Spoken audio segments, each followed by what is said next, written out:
and welcome to the Agronomists, everybody. This is Ontario Diagnostic Days edition. Thanks a lot for joining us here this morning. Really looking forward to the discussion. You know, Ontario Diagnostic Days it's really cool to be able to present these episodes to you. We've got so much great research and extension work that's being done in Ontario. And this is really an opportunity to really showcase that. And you're going to see that in today's clips. And the great thing is, just like if we were doing this in person in a field somewhere in Ontario, you can interact with the experts. And we've got a couple great ones here today. I do want to mention before we get started the sponsors of Ontario Diagnostic Days: Pride Seeds, the GFO, Agris Co-op, BSF, Bear and DeKalb, Corteva and Pioneer, Great Lakes Grain, Mazex, Mosaic Company, and Syngenta. So big thanks to all of our sponsors here that make all of this happen. At the bottom of the screen during the show, I'm going to be putting the link so you can get your CCA CEU credit, so make sure you take that opportunity. If you have any problem with it, I just recommend that you just get a hold of Albert Tenuta, and he'll help you out with it for sure. Okay, so without any further delay, let's get started with Ontario Diagnostic Days.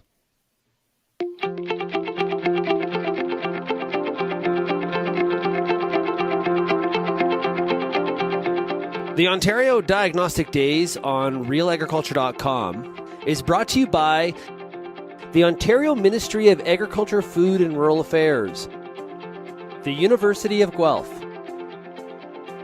Ontario Soil and Crop Improvement Association, Grain Farmers of Ontario, Agris Co-op, BSF Canada, Bear and DeKalb, Corteva and Pioneer, Great Lakes Grain, Mazex, the Mosaic Company, Pride Seeds, and Syngenta.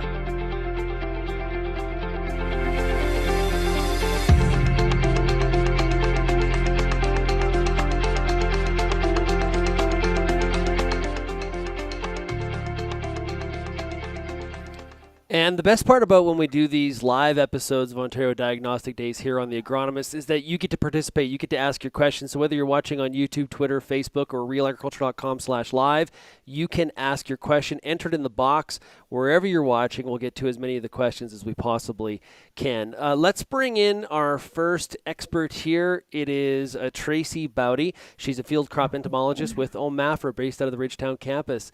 Tracey, how are you? Great, thanks. How are you? Hey, great. It's awesome to have you here, and I'm really looking forward to showing your clip. It's very a la sort of Rick Mercer walking through a cornfield. So, Tracey, you're going to talk about corn rootworm. Now, this is a pest that seems like it's coming up more now that we're talking so much about the possibility and actual evidence of resistance. Yes, absolutely. BT hybrids have enabled us to do continuous corn acreage across North America, but at the same time, we're relying heavily on that, and it's increased the risk of resistance. So as those populations have built, we've started to see those adults come out and be much more prevalent. So it's now time for us to really be paying attention to this issue and addressing it before we have no more BT hybrid solutions. Yeah, I've got some questions about genetic solutions here in a bit, but what we're going to hear today, I'm sort of assuming, is that rotation. Absolutely, yeah. Crop rotation is the biggest number one solution to deal with this pest, because they need corn to live as the larva. And if we get rid of it for a year, maybe even two, which would really wipe it out, it would save us a lot of headaches from trying to find other management tools to use. Okay, well, I got a whole bunch of questions for you, so let's do this. Let's watch the clip, and then we come back. I've got some questions, and the audience can also get some of theirs in as well. So let's watch the clip with Tracey Baute. Here we go.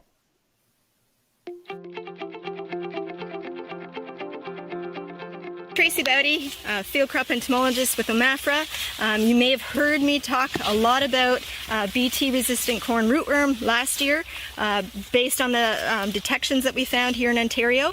But this risk is still serious and a problem that we need to focus on and change in the next few years. We are at the cusp of being very similar to what the US is now dealing with, where they have complete resistance to all of the Bt proteins, the Bt hybrids that we use for rootworm management, and no longer can fully rely on them. And now they are using multiple tactics, including soil applied insecticides and foliar insecticides, which foliar in particular is not a sustainable practice or a recommendation, but we also are seeing resistance from them in the US. So it's really important that Ontario corn growers, and in particular the continuous corn growers, need to start showing more sustainable management tactics that include crop rotation to help reduce this risk of resistance development and kind of reset the scenario here so that we still have Bt hybrids to rely on in those high-risk areas and high-risk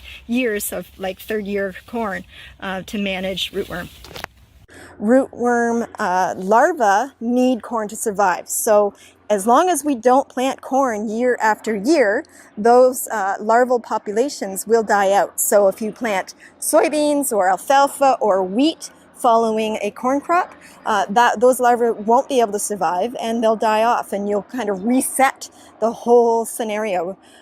So then adults still have to come back to the cornfield the next year and lay eggs again and start building those populations up. So again, sustainable practices include rotating out of corn. We've really heavily relied on Bt hybrids to have us be able to plant corn after corn, but that's really not a sustainable practice going forward. Instead, rotate. Part of resistance management also includes scouting.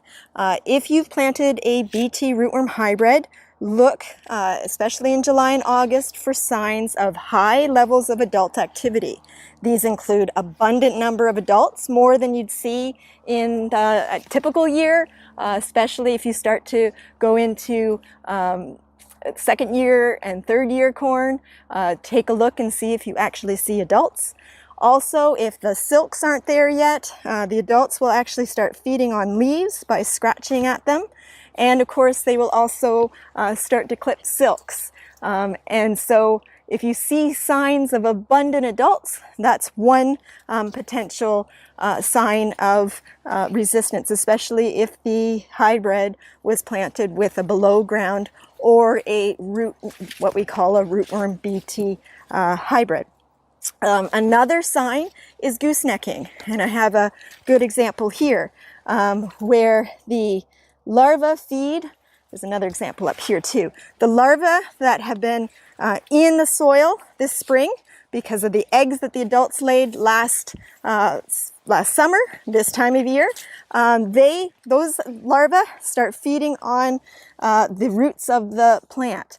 And because of that clipping, the plants try to compensate for that and start trying to grow, but they actually gooseneck. You can see the bowing of the stalk. And so this is a good sign that there's enough clipping from the larva that shouldn't be there. That clipping injury is really a sign that they've overcome the Bt protein. And so look for signs of goosenecking and lodging. We would come in ourselves as OMAFRA or Jocelyn Smith, also as part of the executive Canadian Corn Pest Coalition, or your seed provider. We'll come in and dig these plants in particular that have this goosenecking, rate the roots. You'll see that video by Jocelyn of how do we rate those roots and determine if we're at a level of potential resistance, and potentially collect adults. So again, signs to look for and report to your seed provider or myself or Jocelyn. Abundant adults, feeding activity from adults, more than usual, the leaf feeding, the clipping, and of course the telltale sign of potential resistance is the goosenecking and lodging of the plants. A new initiative here in Ontario, and a collaboration with several states, including Iowa State, is the new rootworm adult sticky trap network. There's about 400 sites across North America that Ontario OMAFRA, we are collecting all the data from and mapping for the entire network. And it includes putting these yellow sticky traps out weekly during R1 for several weeks, up to 8 weeks, to monitor for adults. And this, we're hoping, will tell us the abundance of the rootworm population, if it's a good rootworm year, to the distribution of western and northern corn rootworm adults, and really the ratio of that, and also hopefully identify some problem areas that we need to go and investigate if we find that they have abnormally high rootworm populations and it would be planted to a BT rootworm hybrid. So on these sticky traps, checked weekly, you'll find the adults that stick to them. This is a western corn rootworm, and the way you can tell western and northern corn rootworm from each other, western has yellow and black stripes. The females have bleeding black stripes, whereas the male is almost fully and completely bled black stripe across their backs, and I provided video of those. Again, western has the black and yellow stripes, whereas northern, they are a little bit smaller than the western, but they will have greenish yellow color to them. And it's important for us to know what their distribution is, because northern used to be mainly an eastern Ontario and Quebec species, and western tended to be much more just a southwestern problem, but that's changing. We know there's northern corn rootworms in Dresden area, but we know even western corn rootworm has expanded towards eastern Ontario and Quebec now. And so this initiative, we're hoping, will help us map the data and show us really what's going on with rootworm, and it also identifies potential management solutions going forward for these two species. So please, if you're interested, contact us. We have sticky traps to give to growers and crop consultants, and then just keep an eye on the mapping network and see what these populations are like, so that you can be more informed of the risk in your area and help you make better management decisions going forward.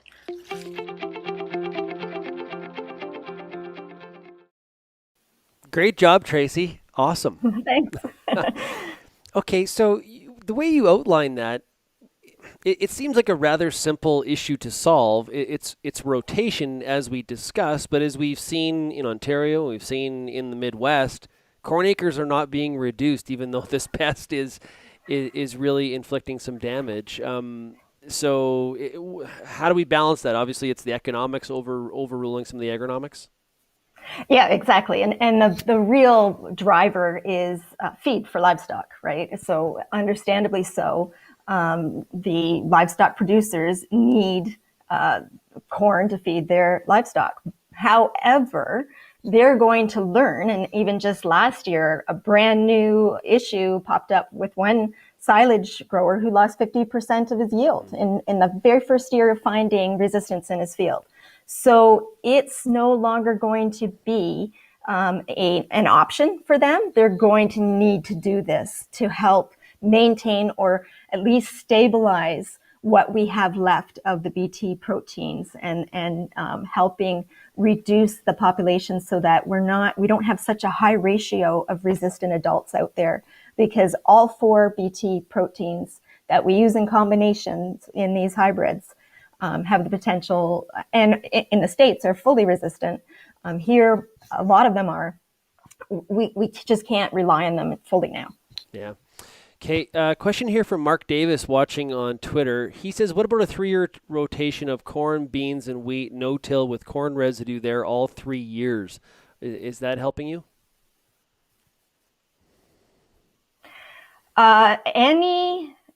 Any rotation out of a crop for a full season, besides corn, will help. Anything that you go into in the fall as a cover crop, for example, has no impact, because the rootworm are already eggs in the soil until next spring, and there's really no feeding activity or any impact what we do in the fall to early spring crop. What it is that drives it is what's there in June, July when those larvae are out there feeding. So if it's corn or volunteer corn in a soybean field or any other field, they will still survive. But any other host or non-host, beans, alfalfa, you name it, it'll kick back that population and they'll die. Some good questions coming in here from the audience. Encourage everybody to continue to put them in. Peter says, who's watching on YouTube, do we have the extended diapause rootworm variant in Ontario that is delayed hatch and overcomes a 1-year soybean break? I knew Peter would come out with a tough question. We think we do. Especially, so extended diapause is specific to the northern corn rootworm. And that's why we're starting to do this mapping project, because we need to see where their distribution is and identify potential areas where this extended diapause might be. We do know of one site that we had in Eastern Ontario that it sounded like it. But the only way we really can confirm that they're there is if we set up tents, emergent tents, to see those adults actually come out of the soybean fields. To know, yes, they were definitely, they laid in there, they chose to be there. So that is something that we hope to look for. But it does play a role in then looking at how you manage the rotation. We may, in these situations, want to rotate for more than 1 year out of corn to break that extended diapause so that we go maybe 2 years soybeans, 2 years corn, or some combo like that to help kick that back. And diapause, Lindsay says, what's diapause? It means that those eggs, a portion of the population stays as eggs for another year. So they go through a full season without changing. Yeah. And then they come out when we put corn back into that field again. So if we go soybeans, and they come out that second year and it's soybeans, they die. But if we happen to go corn, soybean rotation, they keep finding corn whenever they come out. So that's the diapause. It is amazing how nature adapts. Question here from Gord watching on YouTube. So with a corn, soy, wheat cover rotation, no need for the BT trait. If we are using BT hybrids in this rotation, are we contributing to resistance development? Yes, absolutely. It's been, the BT has always been in the best agronomic hybrids, and that's why we just keep using it. But really now we need to start using, especially the below ground BT traits for high risk years. And that typically is third year corn, because it's taken them 1-2 years to build up the population enough to actually cause injury and see yield impacts. Using a below ground BT trait in a typical 3-year crop rotation, so first year corn, enables adults to be exposed and continue that resistant development. Okay, great stuff. Awesome questions from the audience. Okay, let's watch clip 2. It's with Jocelyn Smith. She's going to go through how to rate the roots and how to make that evaluation, and we'll get back to more of the questions from the audience after the clip. So let's play clip number 2 with Jocelyn Smith.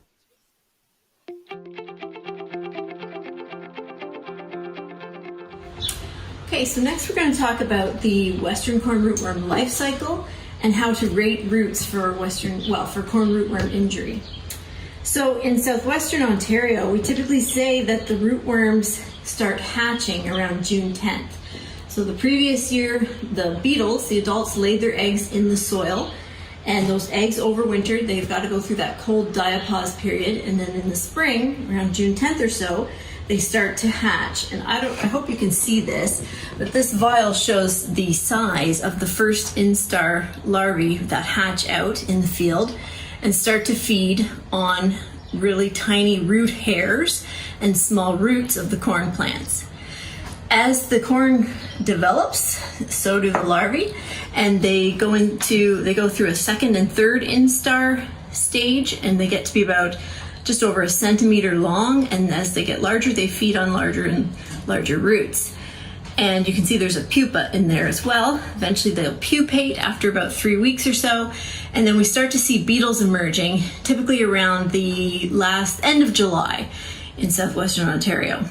And the beetle emergence will go on for a few weeks, and they will be The adults will feed on the pollen and the silks and the leaves if the corn isn't silking yet, and eventually mate in the field, move to other more late planted fields possibly, and lay their eggs in those fields. And so that's why crop rotation is the number one way to control corn rootworm, because they have to have corn roots to survive. So if you plant corn in the same field that was corn previously and there were rootworms present, then you may have an issue. But if you rotate to a non-host crop like soybeans, wheat, or alfalfa, all of these little guys will die once they hatch. So that's the best way to control corn rootworm. But if you cannot rotate and you've got corn on corn, you may end up with rootworm feeding in that second year, like we see on some of these roots. And so this is some pretty significant feeding injury here from corn rootworm. And the way we evaluate that is using a scale that's called the node injury scale that was developed at Iowa State University. It's basically a rating out of 0 to 3. 3 being you've got 3 entire roots that are basically pruned off by the rootworm larvae, 0 being no damage, of course. And so you typically look at, when you do your root ratings, which we recommend you start doing around the end of July, mid to end of July, early August at the latest. And you want to do that because the pruning damage is easier to see then, and as the plants start to regrow, like in this case, it's more difficult to evaluate how much injury was there previously. You start to see a lot of regrowth, and then it's just harder to see. So what we do is dig up these plants from the field. We often like to soak them in water for a little bit to let the soil soften up, and then wash it off either with a high pressure washer or a good pressurized hose. And then you can really see the injury very clearly on the plants. So this plant would be an example of a bad one, and you can see that this first node of brace roots, basically the entire root or the entire node has been pruned back by the rootworm feeding. So we would give that node a rating of 1, like 100% of the root has injury. The next node you would look at as well and decide what proportion of these roots on the node have rootworm feeding injury. And again, this is probably 100%, so that you would add those two up, that's 1 plus 1, and then you would look at the bottom node and you see that there is still some more feeding here, so you would probably add maybe 20 or 30% to that. And so you take those 3 numbers, add them together, and that gives you your total score. So this plant would be about a 2.3 on the node injury score. So this is the way to also look for corn rootworm resistance to the BT events. These are smart stacks plants from a field where we think we have resistance developed. And if you were to dig up the plants, and on average, if there was more than 1/2 of a node or a 0.5 on the node injury scale, then we would call this a field with unexpected injury. And so that's concerning in terms of resistance. So if you see that, we would like you to contact either myself or Tracey Baute with OMAFRA or your seed sales representative to investigate. And so what we would do is come in, we would gene check the plants to make sure they are expressing the rootworm traits that we think they should be. We would do a bunch of root ratings to see whether we exceed that threshold, and then if we do, we would collect a population of beetles from that field that we bring back to Ridgetown and collect their eggs from them and test them for resistance in the following year. So just to repeat, the unexpected injury threshold is 0.5 on the node injury scale for a pyramided product, so one that has more than one rootworm trait or rootworm BT present, like a Smart Stacks or a Duracade or an AMXT hybrid. If it was just a single rootworm event being expressed in the plant, then the threshold would be 1. If you have more than one node of damage, that would be unexpected injury. So that's how we're looking to monitor for resistance for corn rootworm. And western and northern corn rootworms both do the same type of damage. There's really no difference, and you also can't tell them apart as larvae. The two species are almost identical. It's the adults that we're going to show you in another video that are good for identification. The westerns being the black and yellow ones, and the northerns being the greeny yellow beetles.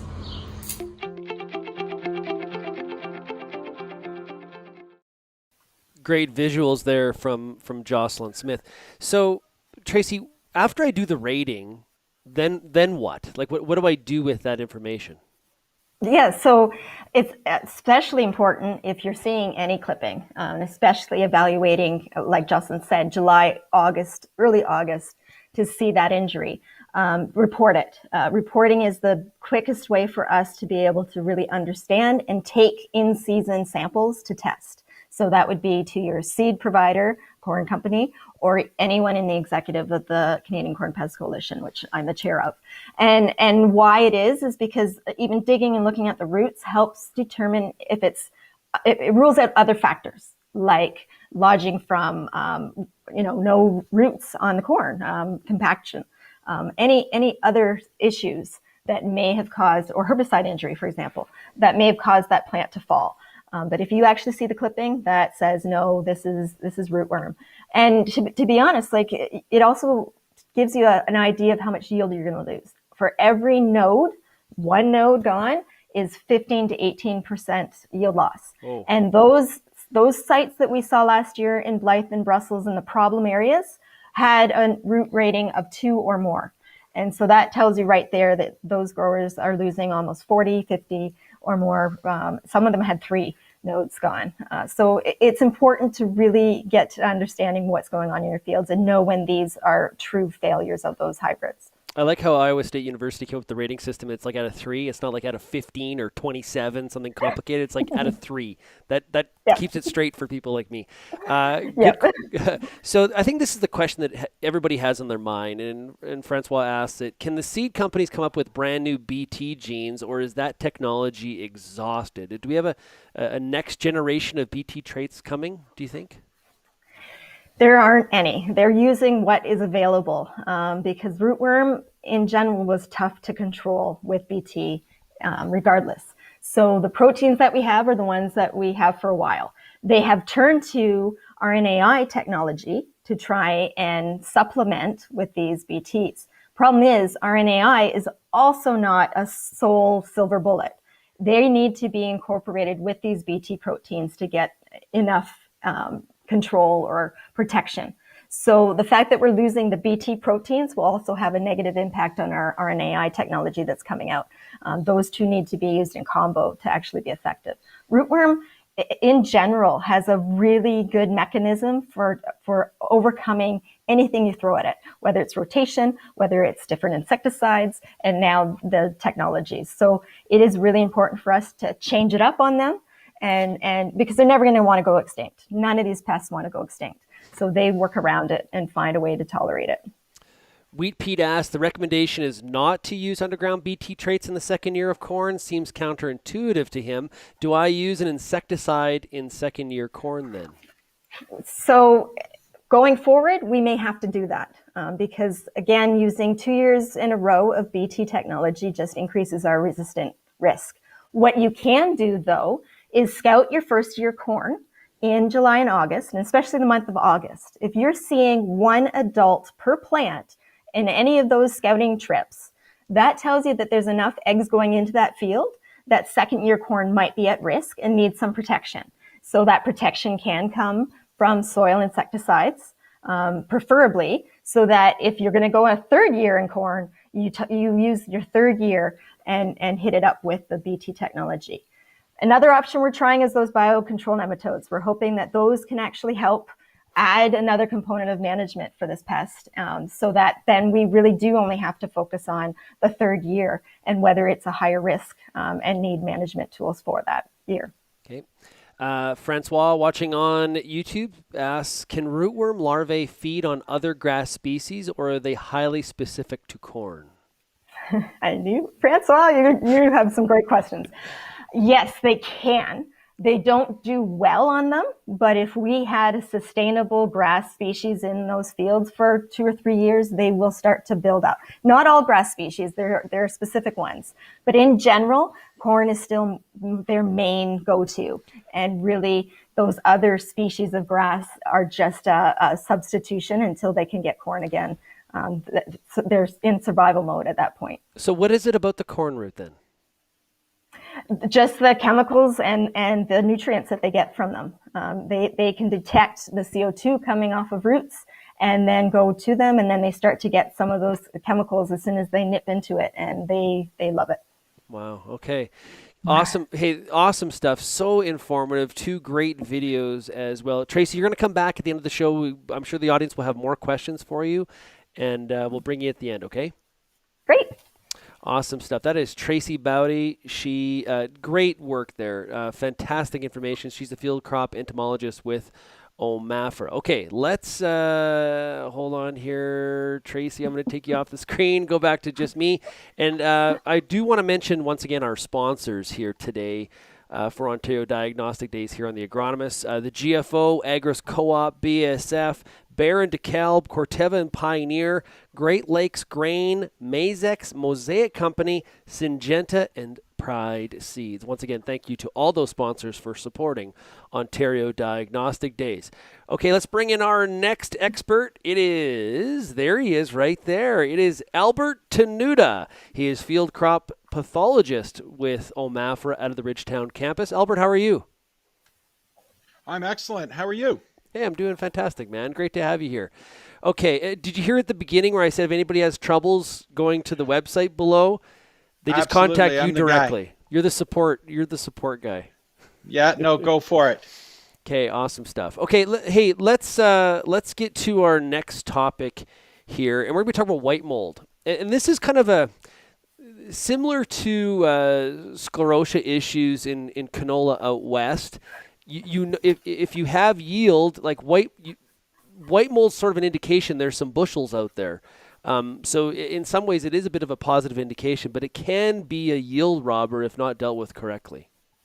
Yeah, absolutely. And it's that tipping point, right? Where we start seeing the benefits to the injury or the impact on yield and that. And then, we'll discuss that as we move along. But on that early end, one of the first things I learned 30 years ago from many growers was that, hey, a little white mold isn't bad. It means I'm going to yield well. It's just that fine line between that benefit and then that impact on yield. Yeah, so we got a great clip coming up here. It is yourself and Dave Hooker out in a field talking about this issue of white mold, and I believe they're 30-inch beans, and just you can see that canopy closing.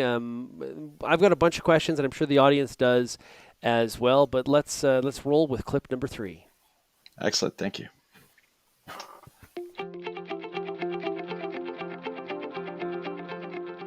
Albert Tenuta here on Ontario Diagnostic Days with my great friend, Dr. Dave Hooker, University of Guelph, physiologist, agronomist, you name it, he'll answer it. Just throw it his way, it's great. Hey, we got a lot of questions around soybeans at this time of the year, all the environmental conditions, the crops growing crazy, the canopies are filling.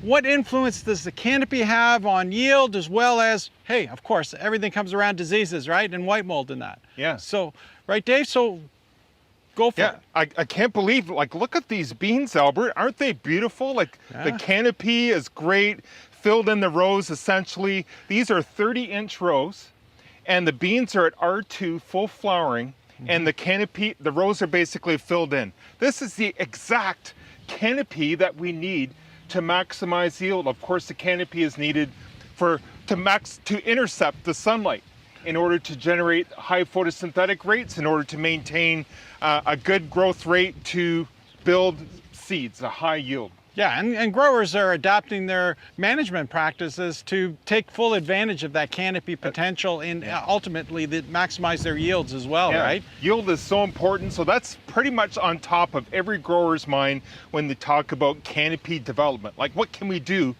to influence the canopy to maximize that yield, maximize interception? So we've got row width under consideration. You've got, depends on where you are in Ontario with that row width response, like that should be considered as well. And plant population, the seeding rate. That is another very important factor for that canopy. Well, fertility too, right? You're an expert on that side too, right? So anything like that builds, gets more mass, quicker growth, fills those canopies quicker, Yeah, right? Exactly. And that fertility depends on like pH, the cation exchange capacity, the rooting capacity. You're an expert in root rots and soybean cyst nematodes. Like there's a whole like plethora of factors here that we need to consider. And I'll let you say those big fancy words and all that stuff. But we know that the canopy can influence sclerotinia, right? The pathogen that causes white mold. And so that canopy not only impacts its growth, but its potential for infection as well, right? Beautiful sclerotia. If I'm a sclerotia sitting down there in the soil, it's just perfect in terms of that microclimate, the humidity, the moisture, develop my apothecia, get my ascospores, not the other word Dave's thinking here, and get up there and start to infect those flowers, those blossoms from R1 right through to till they're gone, right? And those senescing flowers are the key there where you get that infection going. Mm-hmm. And so this canopy, how it starts, it really drives a lot of that risk.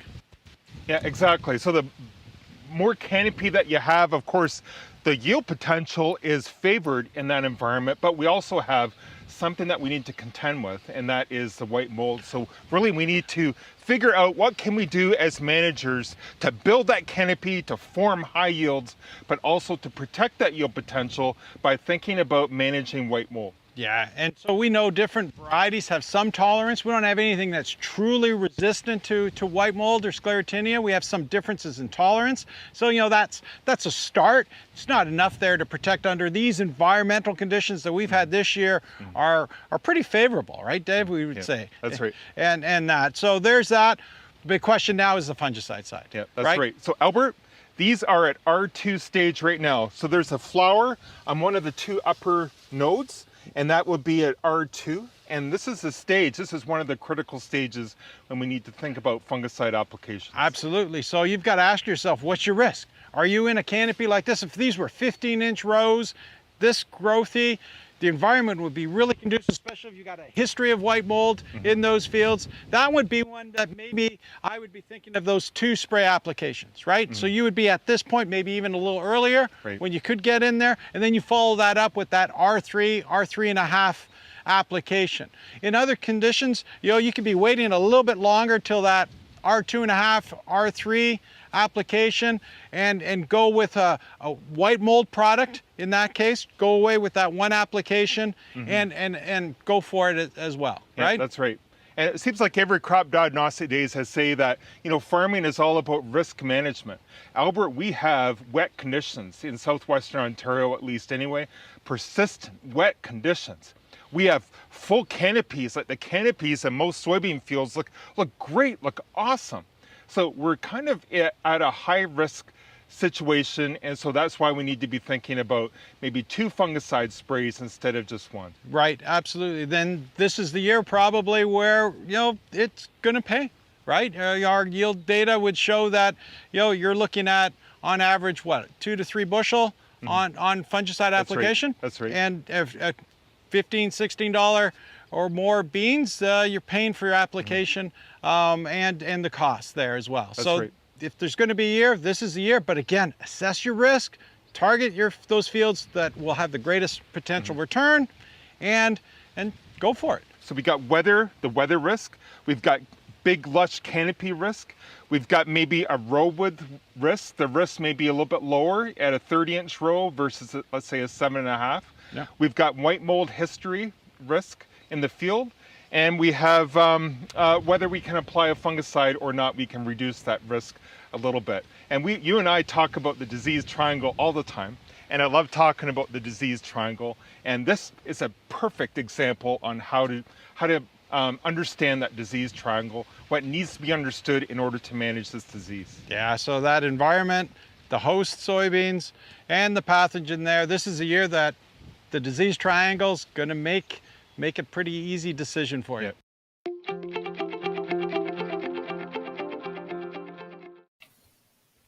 Albert, you two got pretty excited out in that field. I have a great time with Dr. Dave. He's a good friend of mine, and he lets me ramble, which is always good, and abuse him.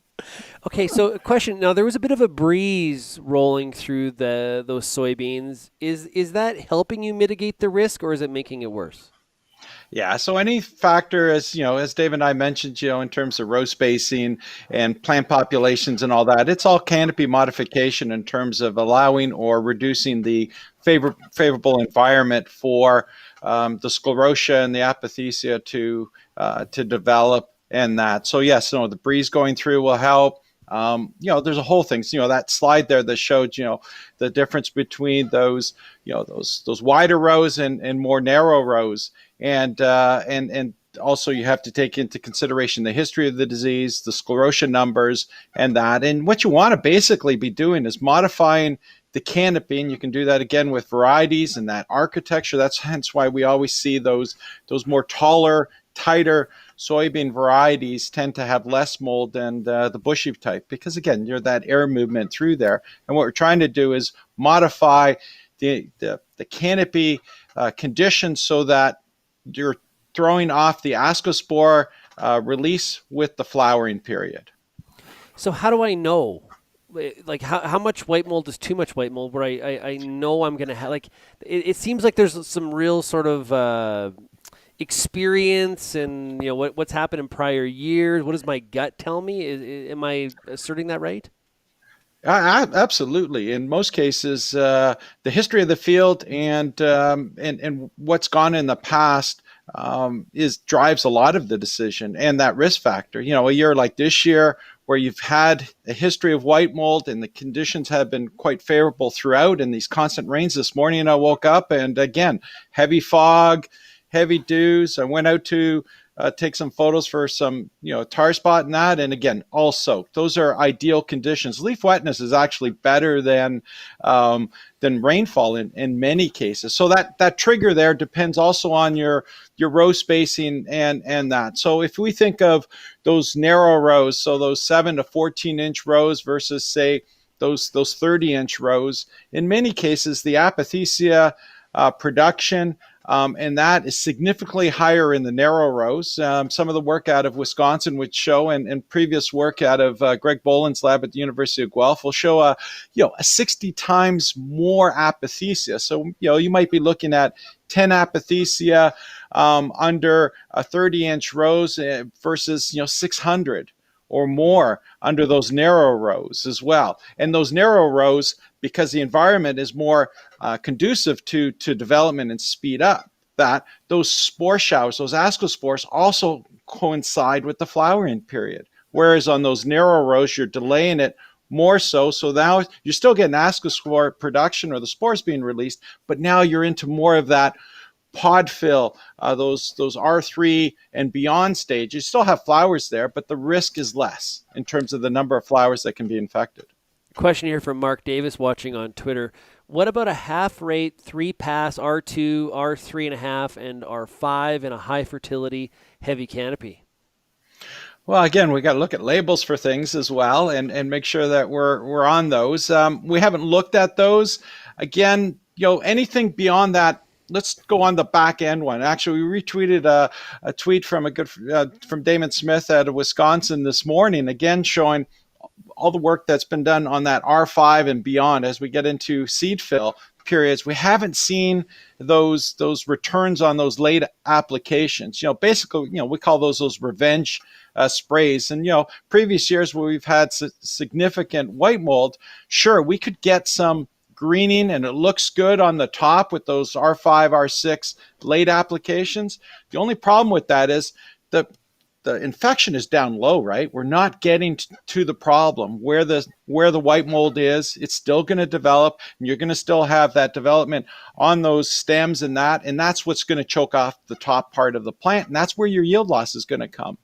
So our research in Ontario, the data through the U.S. and that, if you go to cropprotectionnetwork.org, there's some great summaries there of much of the regional results there, that under those high fertility, heavy canopy, high for wet conditions, favorable environment, that's where that 2-pass application comes in, and that much more beneficial.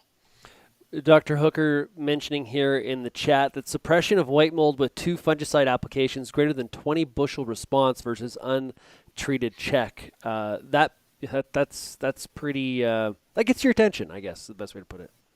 Oh, absolutely. And it goes back to that, your original comment in that, a little bit of mold is pretty good, right? So you start seeing that, but quickly you start seeing, when we talk about disease incidence, we talk about disease severity. If we put those together and come in with a disease index rating or so, if we start seeing that, 25%, 20%, 25% under those narrow rows, we're going to start seeing that yield decline after that. If we get into those wider rows, that starts pushing beyond maybe into 30, 35%. Again, you can tolerate a little bit more mold under those wider conditions, lower plant populations environments.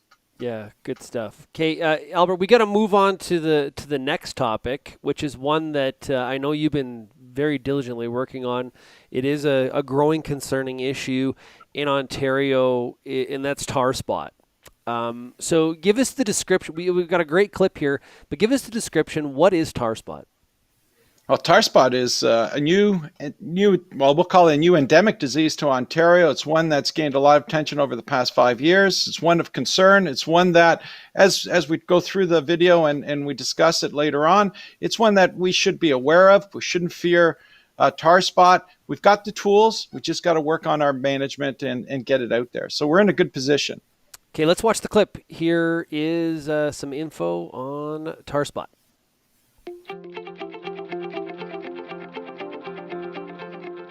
So one of the big questions we had is, can tar spot overwinter in Ontario? And yes, it can. So we're in the same location that last year, it's late September, had the most tar spot that we had in the province.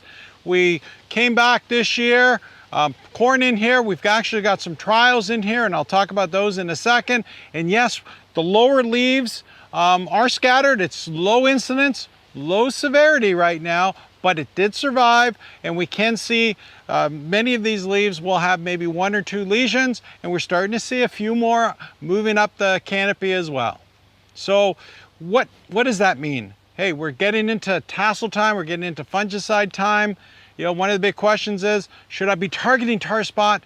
Yeah, it's important to know whether we have it. Again, we don't have a situation where it is challenging yield right now or so, but we found it last week in early July.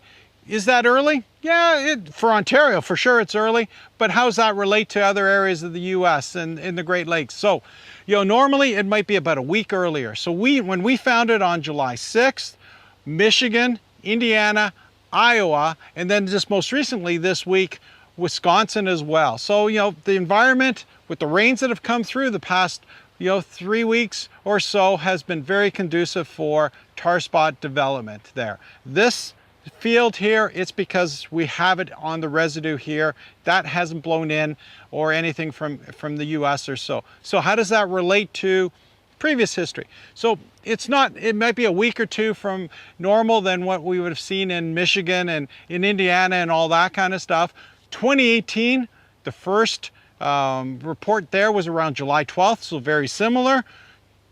That year was very similar to what we've been experiencing so far. So it's been cooler weather and these wet conditions. We always talk about, tar spot likes cool conditions, maybe, that 18, 20, 25 degrees Celsius and under. Well, what? It survives in Florida where it's really hot. It's moisture. I think moisture is the key here. If we continue to have these moisture patterns, these rain events, in this around Rodney, we've had anywhere from 10 to 16 inches of rain in many fields over the past 3 weeks. And so again, that's a perfect environment.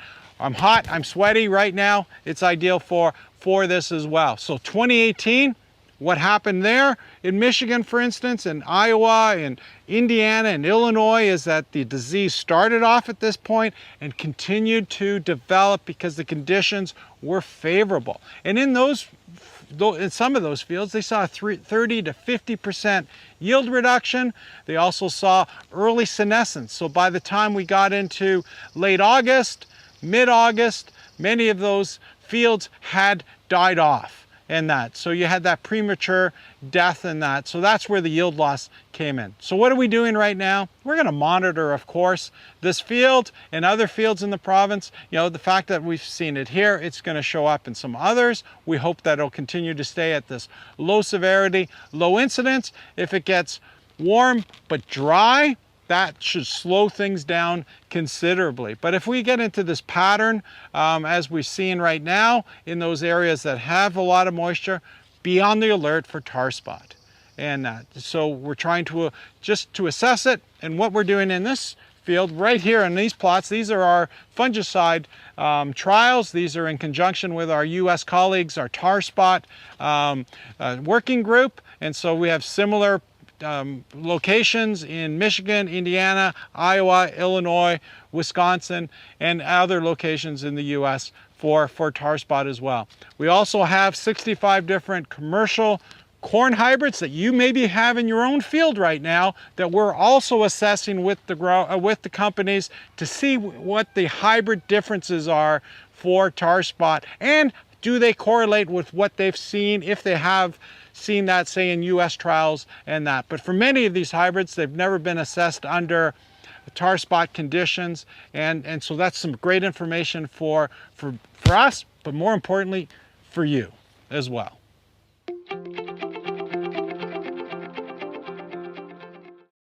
You know, Albert, I watched that video 3 times yesterday. I never heard the rooster until just that right there. The rooster's our friend. He comes to visit all the time. Okay, so now what I heard there is that we were really focused on the temperature, but now it's maybe the moisture, because Ontario hasn't necessarily been cool this year. So it is a moisture issue, you think? Yeah, it's more on the leaf wetness side, especially. And, just most of us would see, 8 o'clock at night through till almost midday, there'd be moisture or leaf wetness in many cornfields out there. And ideally, and you'll notice these with some of these images or as you're scouting, one of the areas to look at on the leaf itself is about 2/3 of the way up the leaf. That curved portion where it stays wettest longest is where we have seen a lot of the initial tar spot lesions developing on there. And that's where you often go from 1 to 2 to quite quickly into getting 20, 30 lesions on there. So target those areas on those that area that has leaf wetness the longest on there for sure. So how do I minimize my risk?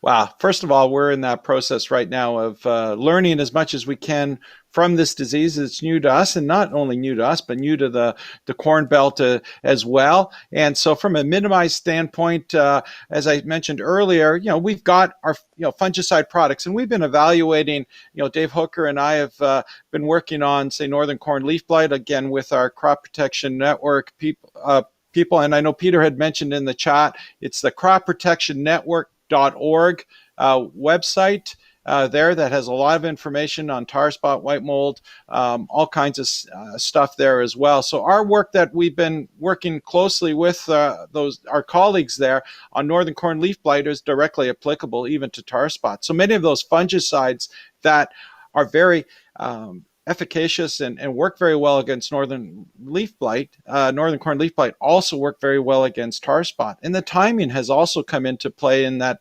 tassel to that silking time frame that we would use for, say, northern and gray leaf spot, but also for gibberella and dawn are also common timings for us as well.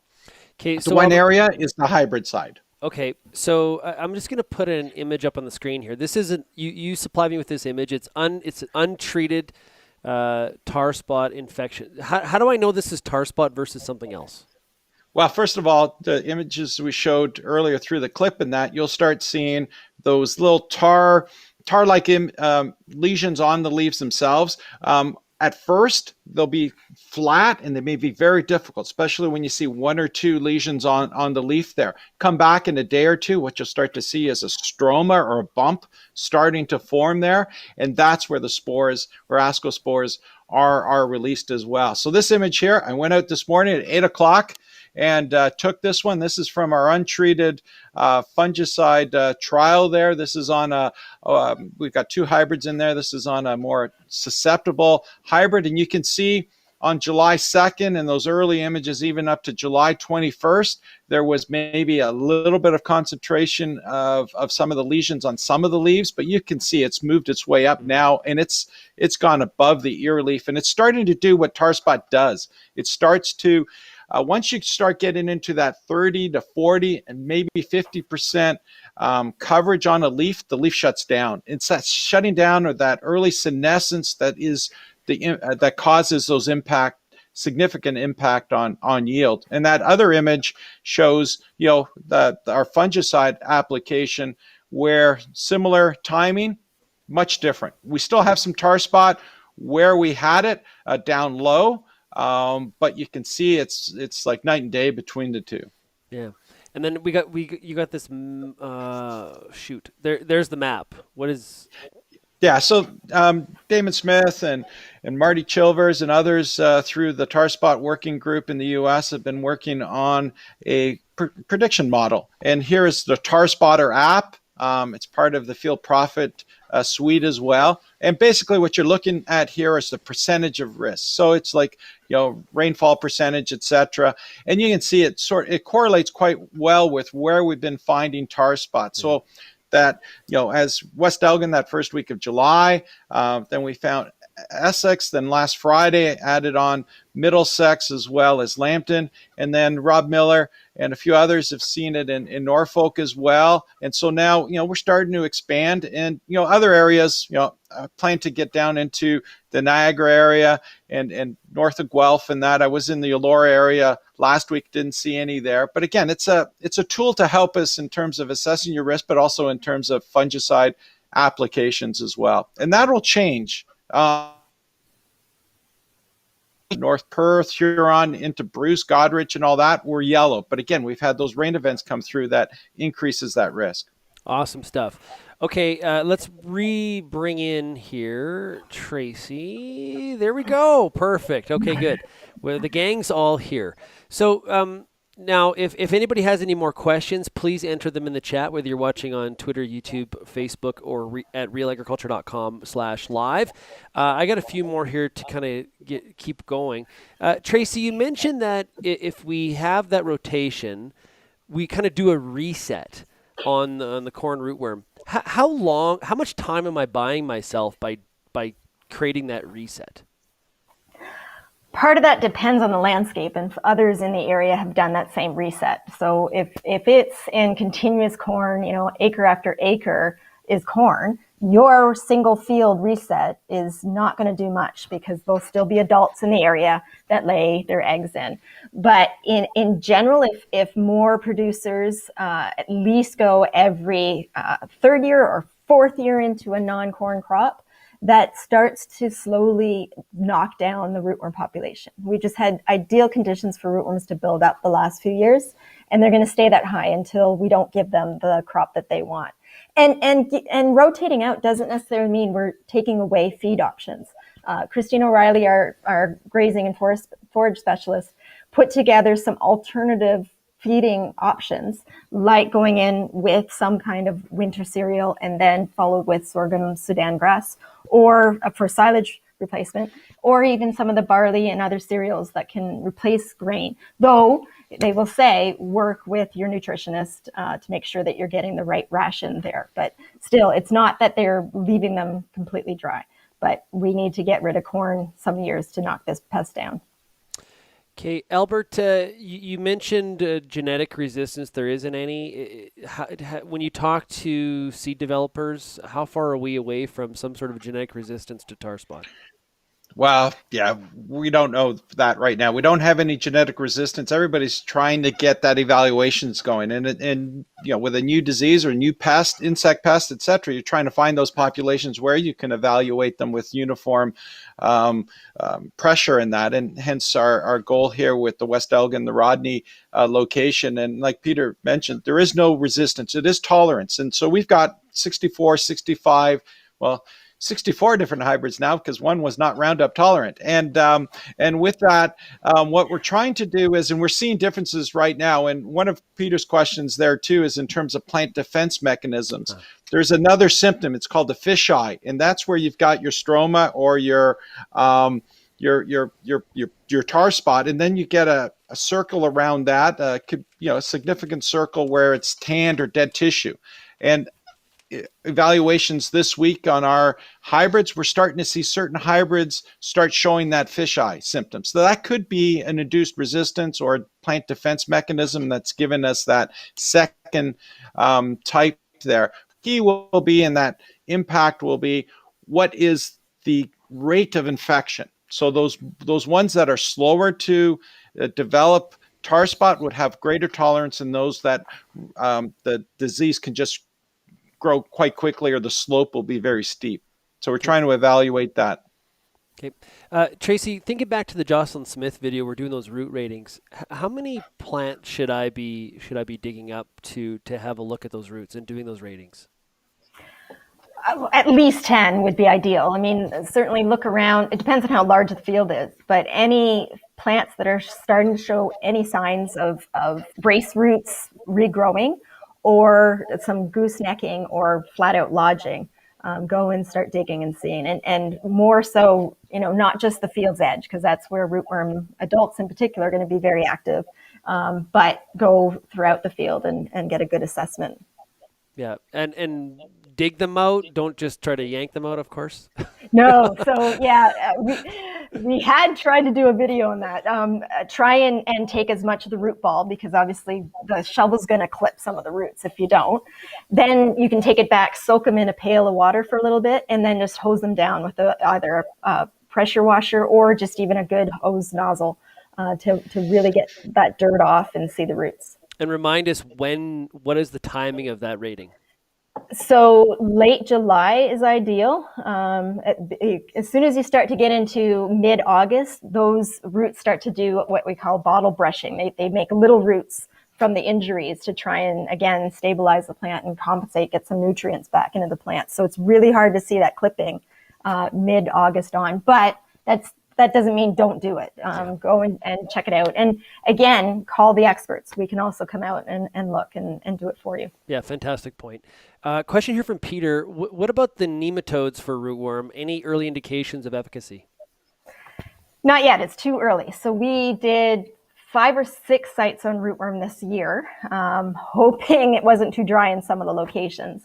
But it does take them about a year to establish to high enough levels to actually start seeing some impact. So fingers crossed. We did soil samples to see if they're actually there and present, and we'll do that again next year to see, and then we'll rate some roots to see how they've done.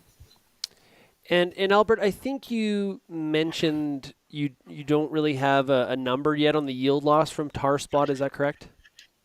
Yeah, it's going to depend on the rest of the season and that. But we, in those, in our fungicide trial right there, we're already starting to see, the ear leaf and above that's starting to turn yellow and that. So that will have a significant impact on yield. And the ranges what we've seen in the U.S. and in most years, and for Ontario, for most growers, if you see the disease, it's not probably going to be for another couple of weeks or more. And again, it still takes about 4 weeks or more to develop and that. So in that case, such as last year, the yield impact was minimal.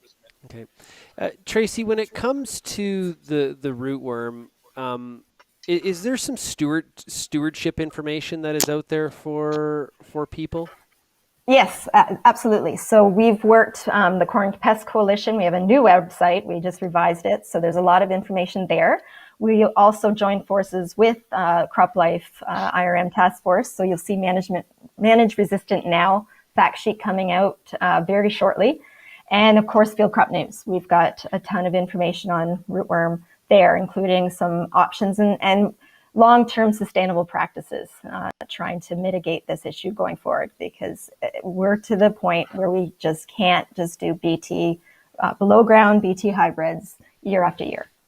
Easy solution exhausted. We've got, we've got to go back to some of the other practices as well. Well, yeah, absolutely. Hey, we're out of time. This has been a fantastic morning here of agronomic information on some very, very critical topics for Ontario growers. Albert, thanks a lot for joining us here today on this special edition of the Agronomists Ontario Diagnostic Days edition. Thank you very much and appreciate it. Tracey, you as well. Great job. Thank you. Great to be here. Yes. Everybody, check below. There's the website to get your CCA credits. Don't miss out on that. We're dropping a new episode of Ontario Diagnostic Days in 2 short weeks. And, of course, you can go back and you can watch some of the prior episodes as well. Encourage you to do that. Thanks, everybody, for joining us here this morning, and we'll talk again soon. Cheers, everyone.